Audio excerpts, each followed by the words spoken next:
जागो जागो हे माधव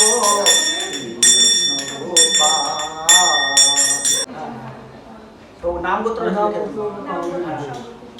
উনি এখনো হরে রাম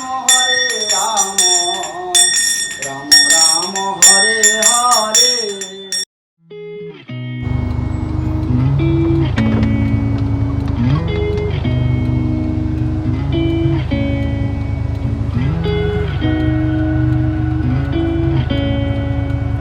हाय मुगेम्बो। आज मेरी तबीयत खराब। हमेशा मेरी तबीयत खराब होती है, आज आपकी खराब है। हाँ, चले जाओ विश्व बांग्ला में। उससे कुछ नहीं होगा। जिम जाऊंगा तब ठीक होगा। जाओ।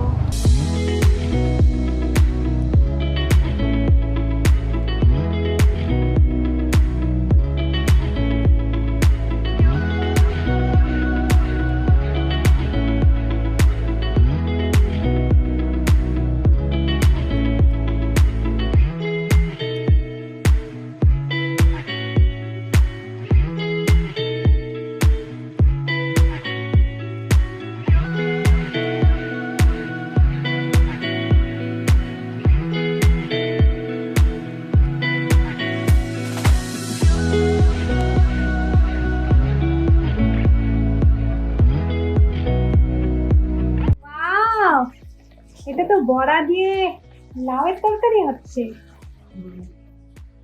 ये बने हैं छोले, यहाँ है राइस और ये है आज fish.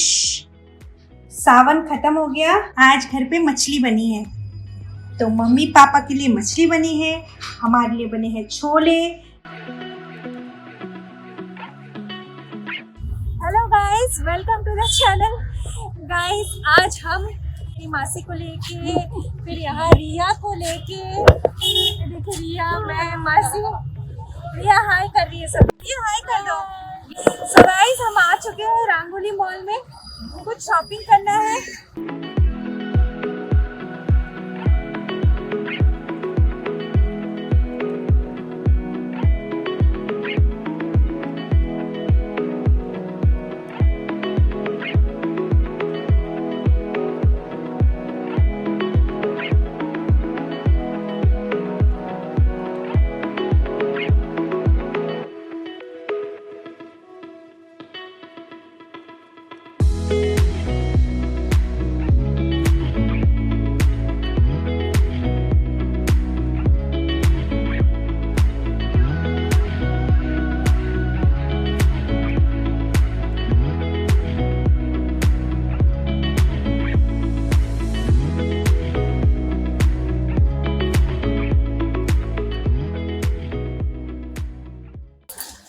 Hello guys, I hope so कि आप सब लोग बहुत अच्छे हो। जैसे कि मैंने मेरे पहले वीडियो में बोला था कि हमेशा वीडियो बनाना पॉसिबल नहीं हो पा रहा है आजकल, तो कंटिन्यूटी जो है वीडियोस बनाने का वो मेरा ब्रेक हो रहा है। So I am really very sorry for that, but मैं कोशिश कर रही हूँ। जब भी कहीं जाती हूँ ना बाहर, तो वीडियोस मैं ले लेती हूँ, थोड़ा थोड़ा शॉर्ट्स में ले लेती हूँ, और फिर सोचती हूँ कि वीडियो करूँगी, आप लोगों से बातचीत करूँगी, बट हो ही नहीं पा रहा है। जब भी हम अभी बाहर गए थे 2 दिन, ऐसा था कि वो जो हमारा न्यू टाउन वाला घर है ना, उसकी कीज़ मिल गए हैं। जब से पहले तो हमें कीज़ नहीं मिल रही थी, क्योंकि पूरे कोविड की सिचुएशन में पापा निकल भी नहीं पा रहे थे, और मम्मी को छोड़ के एक्चुअली पापा निकल नहीं पाते। और अब जब कीज़ मिली है तो घर की साफ सफाई करना बहुत ज़रूरी है। एक दिन हम गए थे घर पे, और फिर वहाँ पे आसपास जो भी हाउस हेल्प के लिए लोग हैं उनसे बातचीत करके फिर हम आ गए थे कि हम नेक्स्ट डे कभी जाके फिर करवाएंगे। और आते आते ऐसे हो गई कि गाड़ी ने हमें इतना डिस्टर्ब किया, रुला दिया गाड़ी ने। हमारी जो गाड़ी है वो 2 साल से सिर्फ रखी हुई थी, गाड़ी चल ही नहीं रही थी, कोई जा नहीं रहा था बाहर, तो फिर वो वैसे के वैसे ही रखा हुआ था एक ही जगह पे। तो क्या होता है ना, कोई भी चीज़ आपको यूज़ नहीं करो तो ये सब सामान खराब होने लगते हैं। तो जैसे ही हम आए, अभी जब हम यूज़ करने लगे तो वो धीरे धीरे खराब होने लगी है, और जो मॉडल है वो भी थोड़ा आउटडेटेड हो गया है। तो इसी वजह से हम अभी गाड़ी भी सेल कर देंगे। आशीष ने किसी से बात किया है इसके लिए, और फिर देखते हैं, एक नई कार लेने का सोच रहे हैं, देखते हैं, वो तो बात की बात है। तो फिर कल आशीष गए थे बाहर, और कल खुद आशीष अकेले जाके वहाँ पे घर पे उसने फिर हाउस हेल्प बुलाया और उनसे फिर पूरे घर की साफ सफाई करवाई। तो अभी घर पूरा क्लीन हो गया है। तो हम सोच रहे हैं कि अभी थोड़े दिन के लिए हम उस घर में जाएंगे, वहाँ शिफ्ट होने का सोच रहे हैं। उस घर को भी हम सेल करने वाले हैं। जब उस घर में कोई रहता ही नहीं है, ना मेरी मम्मी पापा जा रहे हैं और ना हमारा यहाँ पे रहने का कोई प्लान है, तो वो घर का सेल होना ही अच्छी बात है। मतलब उस घर को सेल करना ही सही रहेगा। तो सेल करके हम देखेंगे। इच्छा तो यही है कि हम एक और कहीं घर जहाँ पे हम रहेंगे वहाँ पे घर लेने का बनता है। जहाँ माता रानी करेंगे वहीं पे हमारा घर होगा। फिलहाल हम अभी न्यू टाउन जाके मैं और आशीष फिर थोड़े दिन रुक के फिर देखते हैं उस घर का कैसे क्या सेटलमेंट करना है। जहाँ तक वीडियोस ना बनाने की बात है, वीडियोस बनाना शायद मैं अब मुंबई जाके वीडियोस बना पाऊंगी, क्योंकि यहाँ रहते हुए वीडियोस बनाना बहुत बहुत मुश्किल हो रहा है। मैं आप लोगों को ये बात बता देती हूँ। एक जो इम्पोर्टेंट सवाल जो मुझे काफी सारे लोगों ने मुझसे पूछा है कि आपकी मॉम को हुआ क्या है, तो आज मैं आप लोगों को बता देती हूँ। मेरी मॉम को 4th स्टेज कैंसर 2014 में ही उनको बताया गया था। 2014 में मेरे मॉम डैड मुंबई आए थे।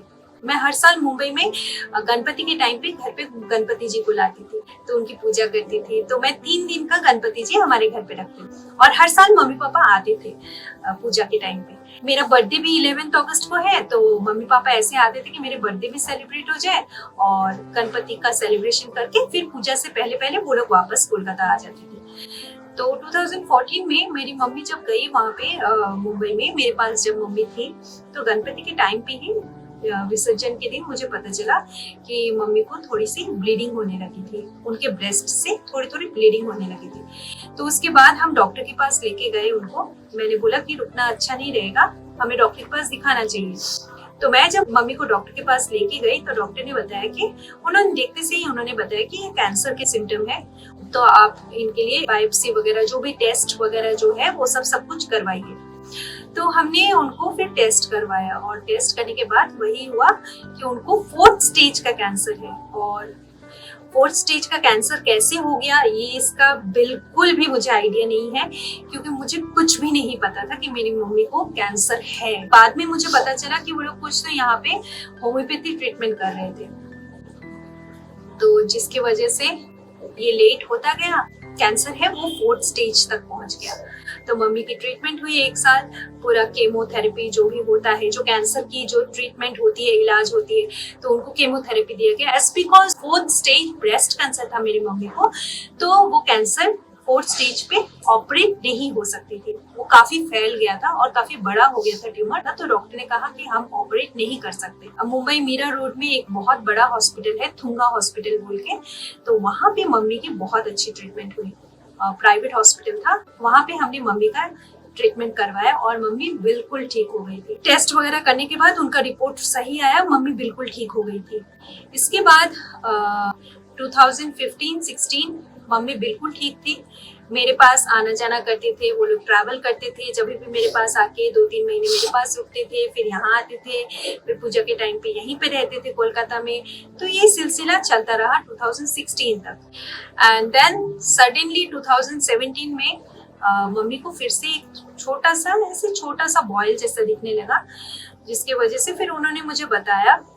तो जैसे ही मम्मी ने बताया तुरंत मैंने टिकट किया मुंबई के लिए, और टिकट करके मैंने मम्मी पापा को मुंबई बुला लिया। फिर उसके बाद हमने शायद 1 साल तक हमने बैंड्रा में होली फैमिली हॉस्पिटल है, वहाँ पे one of the best oncologist doctor Avinash Dev ने मम्मी का ट्रीटमेंट किया। क्रिश्चियन हॉस्पिटल है, कैंसर की ट्रीटमेंट वहीं पे बहुत अच्छे से होती है, तो मम्मी का ट्रीटमेंट वहाँ पे हुआ। और फिर डॉक्टर ने कहा कि उनको इम्यूनोथेरेपी देना पड़ेगा, तो मम्मी को इम्यूनोथेरेपी और केमोथेरेपी दोनों वहाँ पे दिया गया। बहुत ठीक नहीं हुई, आप तो समझ ही सकते हो कैंसर का ट्रीटमेंट कैसा होता है। बहुत ज्यादा खर्चे हो गए थे, और फिर हम सोचने लगे कि अब आगे कैसे क्या करेंगे, क्योंकि ट्रीटमेंट डॉक्टर ने कहा था कि ये आप कंटिन्यू कीजिए। मेरे पापा एज बिकॉज रेलवे में जॉब करते हैं, तो उन्होंने सोचा कि क्यों ना हम रेलवे के हॉस्पिटल में ट्राई करें। वहाँ पे भी बहुत अच्छे ऑन्कोलॉजिस्ट डॉक्टर थे। कैसे कैसे तो भी करके पापा असम गए। असम से उन्होंने अपना जो भी प्रिविलेज वो ले सकते थे रेलवे से, उन्होंने वो लिया। उन्होंने सारा अपना हॉस्पिटल का जो भी उनका जो भी प्रोसेस रहता है ना, वो सब ट्रांसफ़र करवाया, मतलब मुंबई में, और ट्रांसफ़र करवा के उन्होंने मुंबई रेलवे के हॉस्पिटल में उन्होंने मम्मी का फिर ट्रीटमेंट, आगे का ट्रीटमेंट करवाया, जो कि शायद मोस्टली शायद 7-8 महीने का ही चला। मम्मी का कैंसर 2017 एंड में रिलैप्स हुआ था, तो वो चीज़ 2018 तक मैंने पूरा ट्रीटमेंट करवाया बांद्रा में, होली फैमिली में। एंड देन एक साल कंप्लीट नहीं, शायद 8 महीने तक उन्होंने रेलवे के हॉस्पिटल में करवाया। एंड देन धीरे धीरे मम्मी जब यहाँ आ गई, उसके बाद ट्रीटमेंट बंद हो गया, क्योंकि मम्मी केमो और ले नहीं पा रही थी। उनकी तबीयत बहुत धीरे धीरे, मतलब उनको ऐसे कमजोरी होने लगी, उनकी तबीयत खराब होने लगी, तो वो खुद बोलती थी कि और मेरा मन नहीं करता है ये सब केमो लेने का, but still she wanted to take the chemo, because उनको लगता था कि केमो से क्या पता मैं ठीक हो जाऊं, इम्यूनोथेरेपी केमो से मैं ठीक हो जाऊं। लेकिन हमें पता चला था कि मम्मी धीरे धीरे, मम्मी की जो ताकत थी वो ताकत कम होने लगी थी, मम्मी वीक फील करती थी, बहुत तकलीफ होने लगी। और फिर क्या, 2020 से तो फिर लॉकडाउन ही स्टार्ट हो गया। तो लॉकडाउन स्टार्ट हो गए तो फिर ट्रीटमेंट हमने बंद कर दिया, केमो लेना बिल्कुल बंद कर दिया, इम्यूनोथेरेपी हमने बंद कर दिया। इन 2 साल की ट्रीटमेंट से मम्मी को बिल्कुल भी आराम नहीं है। वो ट्यूमर बड़ा हो गया, वो शायद फैल भी चुका था, ट्यूमर काफी बड़ा हो गया था। आज तक मम्मी का जो ट्यूमर है वो थोड़ा सा भी कम नहीं हुआ है, लेकिन वो बड़ा भी नहीं हुआ है, वो वैसे का वैसा ही है। जब से कोविड सिचुएशन हुआ है, जब से लॉकडाउन स्टार्ट हुआ है, मम्मी कंप्लीटली बेड रिडन है। मम्मी को हम आयुर्वेदिक ट्रीटमेंट करने लगे। इस ट्रीटमेंट के बारे में, जो आयुर्वेदिक ट्रीटमेंट है, काश आई विश कि हम मम्मी को शुरू से ही ये केमो, ये जो रहता है कैंसर का ट्रीटमेंट, इस तरह से ना करवा के हम उनको आयुर्वेदिक ट्रीटमेंट करवाते एंड हम उनके डाइट को फॉलो करते। तो जो मुझे लगता है, जो हमें एहसास हुआ है घर पे कैंसर पेशेंट होने के बाद, जो हमें एहसास हुआ है, जो हमें महसूस हुआ है, ये है कि आप कैंसर में अगर अपना डाइट फॉलो कर लो, थोड़ा सा लाइफस्टाइल चेंज कर लो, तो आपकी ज़िंदगी बेहतर हो सकती है और आप इस कैंसर जैसी बीमारी से बच सकते हो। As because cancer 4th stage का शुरू से ही था, तो वो कैंसर कम तो नहीं हुआ है। बावजूद भगवान जी की, माता रानी की इतनी कृपा है कि मेरी मम्मी इतने सालों तक उन्होंने कैंसर को फाइट किया, इतने सालों तक, और अभी भी कर रही है। So hats off to my mom, she is a brave lady, और वो अभी भी कैंसर को फाइट कर रही है। कभी कभी दर्द होता है, तकलीफें बहुत सारी है, पर हम भी कोशिश करते हैं कि उनको हम कंफर्ट दे, सारी कंफर्ट दे। जब से मेरी मासी आई हुई है, तो मासी दिन भर मम्मी को जितना हो पाता है, मम्मी को उनकी बॉडी को दबाती है, ताकि उनको कोई तकलीफ ना हो, कोई दर्द ना हो। मैं भी जितना हो पाता है मैं करती हूँ। मैं कुछ नहीं करती हूँ, मुझे लगता है कि भगवान जी की बहुत बहुत कृपा है मेरी मम्मी पे। पापा, मैं, मासी, रिया, हम सब लोग उनके लिए है, और आशीष भी है। तो हम लोग हमेशा कोशिश करते हैं कि मम्मी को कोई तकलीफ ना हो, और आप लोग भी प्लीज़ मेरे मॉम के लिए प्रे करते रहिए कि वो ठीक हो जाए, स्वस्थ हो जाए। यहाँ पे ऐसे घर पे एक ऐसे पेशेंट है, कैंसर पेशेंट है, तो मैं वीडियोस बनाना मेरे लिए पॉसिबल नहीं हो पाता है। तो आप लोग मेरी इस सिचुएशन को, कंडीशन को समझेंगे, मुझे सपोर्ट करेंगे, एंड जैसे ही मैं मुंबई पहुंचती हूँ मैं ज़रूर फिर से कंटिन्यू करूँगी। और अभी कोशिश मेरी ज़रूर से जारी रहेगी कि मैं वीडियोस बनाऊँ, ब्लॉग बनाऊँ आप लोगों के लिए। छोटे छोटे वीडियोस क्लिपिंग्स मैं लेती रहूँगी, और अगर हर रोज पोस्ट ना कर पाऊँ तो आप लोग प्लीज समझ जाइएगा मेरी कंडीशन, मेरी हालत। And please pray for my mom, please keep supporting, please subscribe, please like, share and comment, and see you all guys very soon in my next vlog. Till then, bye bye, take care.